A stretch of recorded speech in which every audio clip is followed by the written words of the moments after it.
बेहतरीन drama serial शिद्दत शिद्दत इख्तियार कर चुका है। जी नाज़रीन, अब किसी किसी को इसकी स्टोरी बोरिंग महसूस हो रही और किसी किसी को बहुत ज़्यादा संगीन। कुछ समझ नहीं आ रहा कि आखिर इस बंदे का क्या होने वाला है। और असरा के तासुरात तो नज़र ही नहीं आ रहे कि आखिर असरा चाहती क्या है। असरा बहुत बड़ी बेवकूफ़ी कर रही है इसको मज़ीद वक्त दे दे के।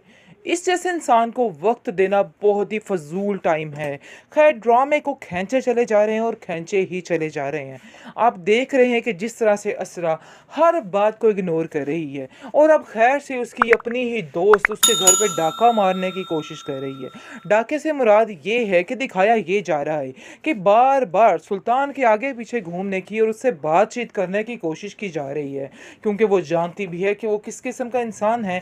लेकिन फिर भी सुल्तान सुल्तान कहकर उसके आगे पीछे मंडलाने लग गई है, जिसकी वजह से सुल्तान का ध्यान मज़ीद उसकी तरफ होता जा रहा है। वैसे आपको एक बात बताता चलूँ कि सुल्तान का ध्यान बिल्कुल भी नहीं है उस लड़की की तरफ, लेकिन सिर्फ और सिर्फ असरा की वजह से वो ये काम कर रहा है, क्योंकि असरा को वो दिखाना चाहता है नीचा और असरा को वो जलील करना चाहता है और वो हर वही काम करना चाहता है जिससे असरा को तकलीफ पहुंचती है। उसकी ज़िंदगी में उसने अपना मिशन बना रखा है कि उसने वही काम करना है जिससे असरा जो है वो परेशान होती है। बस ये वही चीज़ें वो पूरी कर रहा है और बार बार वो खुद जाकर उससे बातचीत करने की कोशिश कर रहा है और कहता है मशल को कि आपकी इन बातों से मैं बहुत ज़्यादा इम्प्रेस हो चुका हूँ। मुझे यकीन ही नहीं आ रहा कि आप जैसी शख्सियत जो है वो मेरे सामने है, और काश असरा को भी कुछ सिखा देती आप। आपके साथ इतना टाइम उसने गुजारा लेकिन आपने उसको कुछ भी नहीं सिखाया है। मुझे तो ये था कि हो सकता है कि थोड़ा बहुत असर असरा में आ जाए, लेकिन जी ऐसा नहीं हुआ है। असरा में किसी बात का कोई असर नहीं आया, कोई तब्दीली नहीं आई, बल्कि ये वैसी की वैसी और दिन ब दिन और ज़्यादा मज़ीद बोरिंग होती जा रही है। ये बात असरा को काफ़ी परेशान करती है। आगे से आप देखेंगे कि कहती है कि मैं पूरी कोशिश करूँगी कि असरा को अपनी तरह करूँ, क्योंकि मैं जानती हूँ कि आपको उसकी आदतें अच्छी नहीं लग रही हैं और आप उससे सेटिस्फाइड नहीं, यानी कि खुश नहीं हैं। वो आपको अच्छे तरीके से खुश नहीं रख, मिजाज के मुताबिक नहीं चल रही। इसका मतलब ये है कि अब वो भी उसके रंग में ढल चुकी है और उसको ऐसा ही लग रहा है कि वाकई में सुल्तान जो है वो उसके साथ सिंसियर है, क्योंकि सुल्तान को कैच करना हर बंदे को बड़े अच्छे तरीके से आता है, लेकिन वो इस हकीकत से वाकिफ़ नहीं है और वो समझ रही है कि वाकई में बात कुछ इसी तरह ही है, क्योंकि सब यही समझते हैं जो उससे मिलता जुलता है कि हकीकत ऐसी ही है, ये लड़का बहुत सिंसियर है। लेकिन ऐसा कुछ भी नहीं होता, लेकिन बहुत ही जल्द इसकी सारी हकीकत खुल के सामने आने वाली है, क्योंकि परिजे इसका वो हाल करेगी कि ये सारी ज़िंदगी याद रखेगा कि इसने क्या किया और क्या नहीं किया, क्योंकि इसरा और सुल्तान की जोड़ी बिल्कुल भी ठीक नहीं है। सुल्तान जो है जानबूझकर ये सब कुछ कह रहा है। असल में वो जब का उसने ये बातें सुनी हैं, मशल और इसके दरमियान जो गुफ्तगू हो रही थी, इस बात को उसने दिल पर ले लिया है और दिल पर लेने की वजह से ये सब कुछ कर रहा है और चाहता है कि बस अब ये काम जो है वो ख़त्म हो जाए, क्योंकि वो इस चीज़ से बेहद परेशान हो चुका है और सोच रहा है कि बस अब इस लड़की को भी इसकी ज़िंदगी से निकालना होगा। साफ साफ तो वो कहने से रहा, लेकिन इसलिए इसके यानी कि इस तरह की चीज़ों के लिए इस तरह के हथकंडे जो है वो अपना रहा है। खैर, आप देखेंगे किस तरह कहती है कि अगर आपको मसला है मशल से तो मैं उसको छोड़ देती हूँ, उससे बिल्कुल बातचीत नहीं करूँगी। लेकिन वो कहता है कि मैंने तुम्हें कब कहा, बल्कि मैं तो तुम्हें ये कहना चाहता था कि उसके साथ बातचीत ज़्यादा बढ़ाओ, क्योंकि अगर तुम उससे ऐसी हो जाओगी फिर हो सकता है तुम्हारे अंदर भी कोई खूबी कोई तब्दीली आ जाए, लेकिन मुझे नहीं लगता कि तुम्हारे अंदर कोई भी खूबी कोई तब्दीली आ सकती है। तुम जैसी हो वैसी ही रहने वाली हो। असरा इन सब चीज़ों को सुनकर और ज़्यादा बेचैन और ज़्यादा परेशान होने लग जाती है कि आखिर मैं जो मर्ज़ी कर लूँ, इधर कोई किसी की यानी कि कोई नेकी नहीं है मेरी, मुझे ऐसे ही जलील किया जा रहा है। बेहतरीन ड्रामा सीरियल शिद्दत में आप देखे हैं जी क्या हो रहा है, आखिर ये क्या चक्कर बन गया, कैसे इन्होंने मशाल जैसी इतनी अच्छी लड़की को किस तरह से जलील करने का प्लान कर लिया है। यानी कि ये सब कुछ दिखाने की कोशिश की जा रही है कि आखिर मिसाल भी ठीक लड़की नहीं है, लेकिन ऐसा बिल्कुल भी नहीं है। वो सिर्फ और सिर्फ असरा की खातिर ये सारी बातों को कंट्रोल कर रही है, क्योंकि उसे हर बार गुस्सा आया है जब जब सुल्तान ने असरा को जलील किया है और सबके सामने उससे बदतमीज़ी करने की कोशिश की है, और उसने इस बात का खरा जवाब दिया है।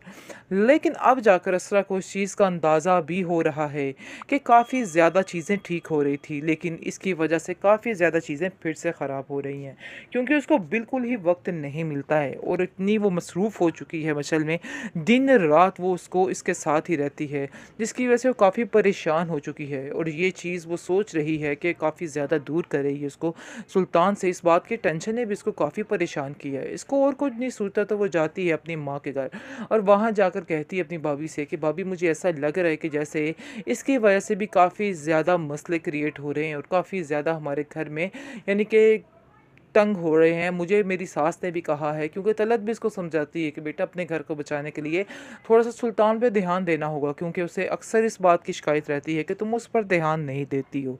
ऐसा हरगिज़ ना करना, अपने घर को अपने हाथों से खुद बर्बाद करने पे क्यों तुली हुई हो। तुम्हें इस लड़की से जान छुड़ानी होगी, रखो ठीक है, लेकिन मैं तुम्हें ये नहीं कहती कि इस मशल से अपनी जान छुड़वा लो।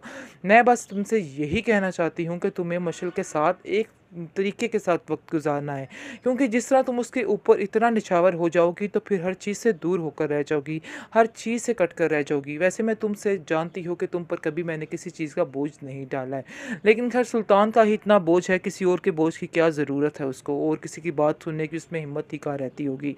क्योंकि सुल्तान जो है वो भी एक नंबर का, क्या बोलें उसको, कि क्या इंसान है। क्योंकि आप देखेंगे कि किस तरह से वो जानबूझकर मशल के नज़दीक जाने की कोशिश कर रहा है। ये चीज़ असरा को बिल्कुल नाकाबिले बर्दाश्त हो रही है, लेकिन अक्लमंदी वो इस तरह से करे कि वो उससे कता ताल्लुक़ कर दे, कता ताल्लुक़ ना करे, आहिस्ता आहिस्ता लिमिट में रह के उससे थोड़ी बातचीत कम कर दे। क्योंकि इसके आने जाने की वजह से, इसको ज़्यादा इंटरफेयर करने की वजह से भी ये सब कुछ हो रहा है।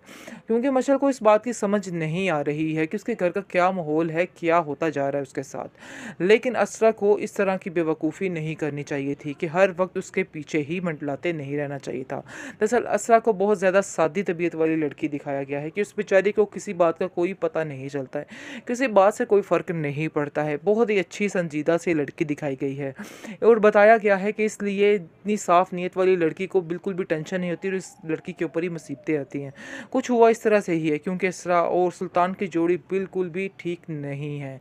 सुल्तान जो है जानबूझकर ये सब कुछ कह रहा है। असल में वो जब का उसने ये बातें सुनी हैं, मशल और इसके दरमियान जो गुफ्तगू हो रही थी, इस बात को उसने दिल पर ले लिया है और दिल पर लेने की वजह से ये सब कुछ कर रहा है और चाहता है कि बस अब ये काम जो है वो ख़त्म हो जाए, क्योंकि वो इस चीज़ से बेहद परेशान हो चुका है और सोच रहा है कि बस अब इस लड़की को भी इसकी ज़िंदगी से निकालना होगा। साफ साफ तो वो कहने से रहा, लेकिन इसलिए इसके यानी कि इस तरह की चीज़ों के लिए इस तरह के हथकंडे जो है वो अपना रहा है। खैर आप देखेंगे किस तरह कहती है कि अगर आपको मसला है मशल से तो मैं इसको छोड़ देती हूँ, उससे बिल्कुल बातचीत नहीं करूँगी। लेकिन वो कहता है कि मैंने तुम्हें कब कहा, बल्कि मैं तो तुम्हें ये कहना चाहता था कि उसके साथ बातचीत ज़्यादा बढ़ाओ, क्योंकि अगर तुम मुझसे ऐसी हो जाओगी फिर हो सकता है तुम्हारे अंदर भी कोई खूबी, कोई तब्दीली आ जाए। लेकिन मुझे नहीं लगता कि तुम्हारे अंदर कोई भी खूबी, कोई तब्दीली आ सकती है। तुम जैसी हो वैसी ही रहने वाली हो। असरा इन सब चीज़ों को सुनकर और ज़्यादा बेचैन और ज़्यादा परेशान होने लग जाती है कि आखिर मैं जो मर्ज़ी कर लूँ, इधर कोई किसी की यानी कि कोई नेकी नहीं है मेरी, मुझे ऐसे ही ज़लील किया जा रहा है।